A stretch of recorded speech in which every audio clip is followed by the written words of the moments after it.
नमस्कार प्यारे साथियों, मैं अभय त्रिपाठी स्टडी कैपिटल के इस बेहतरीन प्लेटफॉर्म पे आप सभी का स्वागत करता हूं। आज के इस सेशन में मैं आपसे बात करूंगा कि इकोनॉमिक्स एमए इकोनॉमिक्स करना आपके लिए क्यों ज़रूरी है। क्या फ़ायदे बेसिकली आपको मिलते हैं एमए इन इकोनॉमिक्स करने से। तो आज ये पूरा सेशन उसी पे है। बस आप देखते जाइए कि कितने फ़ायदे आपको मिलते हैं। बहुत सारे फ़ायदे, अनगिनत फ़ायदे आपको मिलते हैं। सबसे पहले अगर फ़ायदे की मैं आपको बात करूं तो यूजी के लेवल पे जो आप इकोनॉमिक्स पढ़ रहे होते हैं वो बेसिक इकोनॉमिक्स होता है। पीजी जब आप इकोनॉमिक्स में कर रहे होते हैं तो वहाँ आपको एडवांस कॉन्सेप्ट के बारे में बताया जाता है।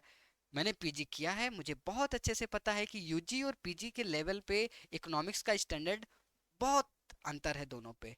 बेसिकली जब आप पीजी कर रहे होते हैं तो यहाँ आपको एडवांस कॉन्सेप्ट बताए जाते हैं आपके सब्जेक्ट के। दूसरी महत्वपूर्ण बात क्या है कि आपको जब आप पीजी में होते हैं तो आपको बहुत सारे इकोनॉमिक्स के टूल से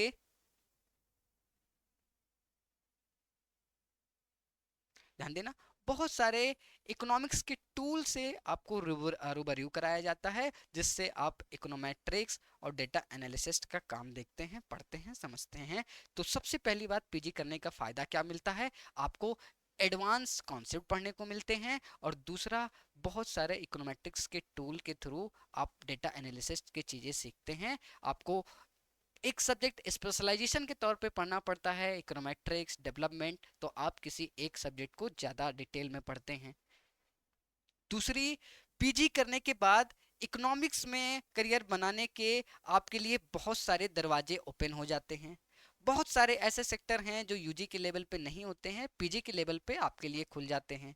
उसके बारे में मैं आपको एक बार बता देता हूँ। सबसे पहली बात कि बैंकिंग के सेक्टर में आप जा सकते हैं। आपको पता होगा कि आरबीआई ग्रेड बी की बहुत ही बेहतरीन जॉब आपको पीजी के बाद ये ऑप्शन मिलता है कि आप आरबीआई के ग्रेड बी का जॉब दे सकते हैं, जिसकी सैलरी लाखों रुपए में होती है। आप बैंकिंग सेक्टर में जा सकते हैं। एसबीआई, सेबी और नाबार्ड के कुछ पेपरों में पीजी की रिक्वायरमेंट होती है। वहां आपसे डिमांड की जाती है कि आपका इकोनॉमिक्स पीजी लेवल का होना चाहिए। तो बैंकिंग सेक्टर का द्वार आपके लिए खुल जाता है। दूसरा, आपको पता होगा कि यूपीएससी में मेंस में जो इकोनॉमिक्स पूछी जाती है वो बस यूजी लेवल का नहीं पूछा जाता है। पीजी करने से वो आपके लिए आसान हो जाता है, तो आप यूपीएससी के लिए भी जा सकते हैं। एक और पेपर इंडियन यूपीएससी ही करवाता है। बेसिकली मैं सीएससी की पहली बात कर रहा था। यूपीएससी में इंडियन इकोनॉमिक सर्विसेज का एक पेपर होता है जिसमें एमए इन इकोनॉमिक्स मांगा जाता है। ये सीएससी लेवल का पेपर होता है, इंडियन इकोनॉमिक सर्विसेज। इस पेपर के बारे में मैं आपको और डिटेल में बताऊंगा। जहां चार पेपर जो जीएस के होते हैं, चार पेपर इकोनॉमिक्स से डायरेक्ट आपके पेपर में पूछे जाते हैं। ठीक है, तो आप बेसिकली इस इसकी तैयारी कर सकते हैं। बहुत ही बेहतरीन जॉब है इकोनॉमिक्स वाले बच्चों के लिए। मैं सबको बोलता हूं कि अगर पॉसिबल है तो आप जरूर इस चीज को करें। दूसरा, स्टेट पीसीएस के लिए आप जा सकते हैं। तीसरा, एक और ऑप्शन आपके लिए खुल जाता है कारपोरेट सेक्टर में। बहुत सारे एनालिस्ट की जॉब यहाँ आती है। आपको पता होगा कि पीजी के लेवल पे डीएससी और ऐसे तमाम सारे विद्यालयों में प्लेसमेंट के ऑप्शन खुल जाते हैं। यूजी और पीजी के लेवल पे आप प्लेसमेंट देखेंगे तो कई सारे लाखों का अंतर होता है। यूजी के लेवल पे 7 लाख, 8 लाख, 10 लाख ऐसे ही प्लेसमेंट चलता है। पीजी के लेवल पे आप डीएससी का एक बार लिस्ट उठा के देखेंगे, 25 लाख, 30 लाख, 35 लाख और इसके ऊपर के बच्चे होते हैं। तो आप देखिए कि पीजी करने का कितना फायदा मिलता है। तो जिन बच्चों को प्लेसमेंट लेना है, कॉर्पोरेट सेक्टर में जाना है, उनके लिए एमए इन इकोनॉमिक्स करना, पीजी करना बहुत ही अच्छा मौका हो सकता है। इसके अलावा बच्चे, आप ग्लोबल अपॉर्चुनिटी आपको पीजी के लेवल पे मिलती है। आप यूएन, वर्ल्ड बैंक, आईएमएफ इस स्तर पे आप इनकी स्कॉलरशिप ले करके इंटर्नशिप के लिए जा सकते हैं। इनके साथ भी काम करने का मौका आपको मिलता है। तो पीजी करने के ये बेसिकली आपको फायदे मिलते हैं। एक और अगर मैं आपको ऑप्शन की बात करूं तो रिसर्च सेक्टर आपके लिए पीजी के बाद ओपन हो जाता है। आप यूजीसी नेट की परीक्षा दे करके यूजीसी नेट की परीक्षा दे करके आप पीएचडी कर सकते हैं। बहुत दुनिया के सबसे, भारत के सबसे बढ़िया विद्यालय से, जेएनयू, डीयू, आईएम, हार्वर्ड, ये सारी यूनिवर्सिटी से कर सकते हैं। यूजीसी नेट करके आपको हायर एजुकेशन में जाने की सुविधा मिल जाती है, पीएचडी करने का मौका मिल जाता है।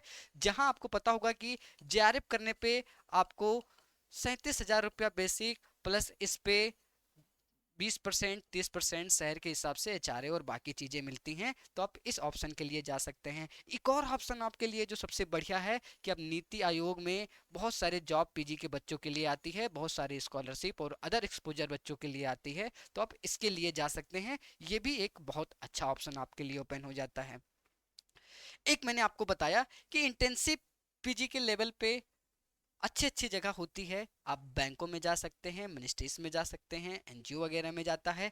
और एक जॉब जिसके बारे में शायद किसी को पता होगा कि पीजी के लेवल के लिए जो बड़े बड़े प्रोजेक्ट वर्क आते हैं उस पे पीजी के बच्चों की डिमांड होती है, जहां आपको 37,000 रुपये से लगा करके 82,000 रुपये तक के रुपए अलग अलग प्रोजेक्ट के हिसाब से मिलते हैं, जहां आप रिसर्च असिस्टेंट की पोजीशन पे जा सकते हैं। तो ये सारे ऑप्शन आपके लिए अवेलेबल हैं। आप देख सकते हैं कि कितना फ़ायदा आपको मिलता है। तो जिन बच्चों को सीयूटी पीजी करना है, मैं बता दूं, जो सीयूटी पीजी के लिए जाना चाहते हैं, हम लोग कर्तव्य बैच लॉन्च किए हैं। कर्तव्य बैच में कर्तव्य बैच का रजिस्ट्रेशन अभी स्टार्ट हुआ है। इस बैच में आप दिए गए नंबर से कांटेक्ट कर सकते हैं। इस बैच में आपको क्या मिल रहा है, अभी 28% का ऑफ मिल रहा है। अब 399 रुपीज़ आपका चार्ज है, इस पे भी 28% आपको ऑफ मिल रहा है। तो जिन बच्चों को सीयूटी पीजी करना है वो हमारे बैच से जुड़ सकते हैं। Thank you.